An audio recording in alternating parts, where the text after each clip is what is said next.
Shine परिवार के आप सभी कस्टमर, सभी एसोसिएट, आप सभी को Rashid Naseem, chairman shine group का प्यार भरा नमस्कार। साथियों, हमारे एक कस्टमर से हमारी बातचीत का अंश मैंने आपको शेयर किया है और इन्होंने मुझे आज सुबह जो मैसेज भेजा था, उस मैसेज को मैं इसलिए नहीं ग्रुप पे शेयर कर रहा हूं कि बातचीत में और मैसेज में दोनों में ज़मीन आसमान का अंतर है। जो मैसेज मुझे लिख के भेजा गया था, उस मैसेज के अंदर जैसे वाक्य इस्तेमाल किए गए थे, जैसा भाव इस्तेमाल किया गया था, उसके बाद शायद ही कोई बंदा, शायद ही कोई विरला होता जो इनको मैं फ़ोन करता या इस तरीके से बात करता, तकलीफ जानने की कोशिश करता। लेकिन शाइन परिवार के कस्टमर की तकलीफ मैं इतने दिनों से देखते, समझते, सुनते चला आ रहा हूं, तो मैं जानता हूं कि हाँ, जब भी कोई कस्टमर बहुत ज़्यादा दर्द की पराकाष्ठा पार कर जाता, तभी ऐसे मैसेजेस लिखता है। लेकिन इसी बीच में बहुत से लोग ऐसे हैं जो आपकी तकलीफ़ों का फ़ायदा उठाते हैं। आपकी तकलीफ़ों से उन्हें पैसे मिलते हैं। जिस ग्रुप से ये बिलोंग करते हैं, जिन लीडरों का इन्होंने नाम लिया है, अगर मैं ओवरऑल संपत्ति जो इनके हवाले की गई है, ओवरऑल सहूलियत जो इनको दी गई है, अगर मैं उसको काउंट कर लूं तो ऑलमोस्ट 60-70% के आसपास इनकी लायबिलिटी समाप्त हो जानी चाहिए। यानी अगर 1000 लोगों की टीम हो तो तकरीबन 600 से 700 लोग अब तक लायबिलिटी फ्री हो जाने चाहिए। लेकिन 600-700 लोग तो दूर की बात है, 6-7 लोग भी आकर आज तक ये नहीं कहे कि उनकी लायबिलिटी इस टीम से खत्म हो चुकी है। चाहे दुर्गापुर हो, चाहे बिहार हो, चाहे झारखंड रांची हो, इन हर जगह की ज़मीनों का अधिकांश अंश, ज़्यादा से ज़्यादा हिस्सा वो इन्हीं लोगों को दिया गया कि अपनी टीम की लायबिलिटी ख़त्म कर लीजिए। झारखंड के अंदर सारी की सारी ज़मीन, जो भी वहाँ पे ज़मीन रही, जो भी उसकी वैल्यू, जो भी उसकी औकात रही हो, आज समाप्त हो गई हैं। लेकिन लायबिलिटी वहाँ नहीं समाप्त हुई। एक सिंगल आदमी खड़ा होकर ये नहीं कहने वाला है कि हाँ, उसकी लायबिलिटी उतर गई। दुर्गापुर की ज़मीन पूरी तरीके से समाप्त हो गई, लेकिन एक आदमी आकर के गवाही देने वाला नहीं है कि हाँ, उसने अपनी लायबिलिटी ख़त्म कर ली। शिवान का पूरा पूरा पैसा, ज़मीन समाप्त हो गई, लेकिन एक बंदा शिवान से आकर ये नहीं कहने वाला कि उसकी लायबिलिटी ख़त्म हो गई। इसके अलावा अगर आगे बढ़ते हैं, राजगीर के अंदर करोड़ों रुपए एडवांस जो ज़मीन पे दिए गए थे, वो हड़प कर लिए गए, लेकिन एक बंदा आकर ये नहीं कहने वाला कि उसकी लायबिलिटी ख़त्म हो गई है। मुजफ्फरपुर की कहानी ज़्यादा पुरानी नहीं है, आप सभी लोग उसके विटनेस हैं, गवाह हैं। मुजफ्फरपुर हो, गया हो, हर जगह पर ज़मीनों पर इस ग्रुप के ऑलमोस्ट लीडरों ने, जो मेन लीडर थे, उन्होंने अपना आधिपत्य, अपना अधिकार जमा करके रखा। लायबिलिटी नाम की चीज़ उतरने का एक सिंगल बंदा भी आके नहीं बोला उसकी लायबिलिटी ख़त्म हो गई। लेकिन आज भी कंपनी के ऊपर, कंपनी मैनेजमेंट के ऊपर सवाल उठाए जाते हैं, उंगली उठाई जाती है कि कंपनी भाग गई, पैसा लेके भाग गई, हम एफआईआर में चले गए। खैर, ये बहुत बड़ी बात नहीं है। कंपनी अब अदालत में है और हर एक चीज़ कंपनी विस्तार के साथ, सबूतों के साथ, साक्ष्यों के साथ, नाम के साथ ज़रूर माननीय न्यायालय में रखेगी। ज़रूर से ज़रूर रखेगी किस प्रकार से ज़मीन लोगों ने हड़प ली, किस प्रकार से ज़मीन लोगों ने लिखवा ली, और उसके बाद भी कस्टमर परेशान है।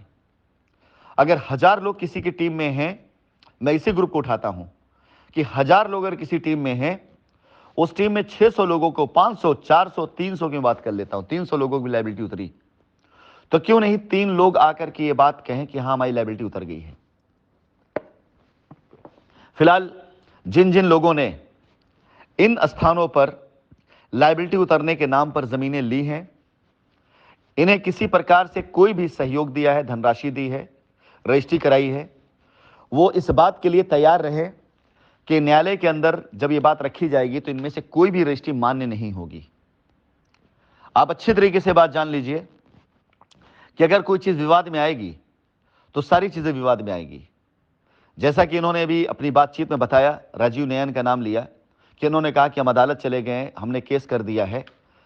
मैं बताना चाहूँगा कि आज से नहीं, शुरुआती दौर से जब कंपनी लायबिलिटी उतारने का उपक्रम कर रही थी, ये नाम मुझे इसीलिए याद है क्योंकि मैंने व्यक्तिगत तौर से पटना के ऑफिस में, चाहे नगद के तौर पे हो, चाहे ज़मीन के तौर पे हो, चाहे जैसे हो, इस ग्रुप को मदद करने के लिए कैश के तौर पे पैसे दिए, अकाउंट के तौर पैसे दिए, चाहे इनके सीनियर्स के अकाउंट में हो, वो रिकॉर्ड में मिलेंगे। ऐसा नहीं कोई हवा में होगी बात, सारी चीज़ रिकॉर्ड में मिलेगी। और आज उसके बाद करोड़ों रुपए की धनराशि दे देने के बाद, करोड़ों रुपए की ज़मीन दे देने के बाद, आज मुझे सुनने को मिलता है कि उनके लीडर ने ये कहा, जिसकी लायबिलिटी उतारने के लिए कंपनी ने रुपए दिए, जमीन दिए, उनके बारे में सुनने को मिलता है कि लीगल में चले गए। तो अंदाजा आप भी लगा सकते हैं कि मकसद क्या है लोगों का। अगर लायबिलिटी उतारी गई होगी, पैसा दिया गया होगा, जमीनें दी गई होंगी सही कस्टमर को, तो लीगल में जाने की आवश्यकता क्या थी। और अगर सब कुछ पाने के बाद लोग लीगल में गए और कस्टमर को भड़का रहे हैं, तो आप खुद अंदाजा लगा सकते हैं कि मकसद क्या होगा। मकसद यही होगा कि कंपनी की तरफ से जो चीजें दी गई, जैसा कि बारंबार हुआ, मैं तो ये समझ करके लोगों की हेल्प या सपोर्ट या मदद करता रहा, पैसे जमीन देता रहा कि लोग लायबिलिटी उतार रहे हैं। लोग वैसे ही ईमानदार हैं जैसे मैं छोड़ करके आया था, लेकिन यहाँ लोगों का ईमान बदल गया था। जो लोग कस्टमर से कहते हैं कंपनी भाग गई, जो लोग कस्टमर से कहते थे कि दुबई चले गए, पैसा वहां से नहीं आएगा, वो लोग पैसा पाने के बाद क्यों किसी और को देंगे। आज कहानी ये समझ में आती है। यही सबसे बड़ी लूट हुई है कि लोगों ने हेल्प, मदद, लायबिलिटी उतारने के नाम पर जो भी सपोर्ट पाया, एक अंश उसका नीचे नहीं दिया किसी को। अगर जिन लोगों का इसमें नाम आया है, उन्हें जमीनें दी गई, पैसा दिया गया, सब कुछ पाने के बाद भी अगर वो आज ये कहते हैं कंपनी भाग गई, तो इसका मतलब आप ये मान चलिए कि पैसा बांट करके तो नहीं कहा होगा कंपनी भाग गई, जमीन सही आदमी तक दे करके तो नहीं कहा होगा ना कंपनी भाग गई। आज शाइन परिवार अगर इस फाइट को लड़ रहा है या कोर्ट के द्वारा फैसला लाने की कोशिश कर रहा है, तो इन्हीं जैसे बहुत से लोग ऐसे हैं जो अब कंपनी के कदम पर, कंपनी कोशिशों पर अंगुली उठा रहे हैं।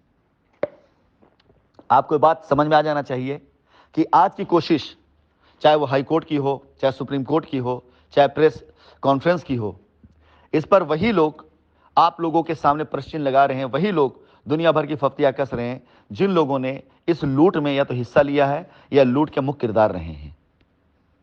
आपको पहचानने में अब देर नहीं लगेगी कि अगर अब कोई व्यक्ति आपसे कहता है कि कंपनी कोशिशों पर अगर मजाक बनाता है या उंगली उठाता है या प्रश्न लगाता है, तो पहचानने में देर मत करिए कि यही वह व्यक्ति है जिसने कंपनी के साथ हुए इस पूरे स्कैम में, फ्रॉड में, लूट में यह बंदा भागीदार जरूर रहा होगा। चलिए, फिलहाल आप सभी लोगों का सहयोग पूरी तरीके से साथ में है। आशा करते हैं कि पूरा का पूरा जो ड्रामा हुआ है पिछले 3 सालों में, जिस दिन निकल के सामने आएगा उस दिन हिंदुस्तान की बिग ब्रेकिंग बनेगा ये। और उम्मीद करता हूं कि आप कस्टमर अपने सहयोग के साथ, अपने पूरे के पूरे सहयोग के साथ में कंपनी के साथ अगर खड़े हैं, तो लायबिलिटी उतरते भी देर नहीं लगेगी और सबके चेहरे से नकाब उतरते देर नहीं लगेगी। धन्यवाद।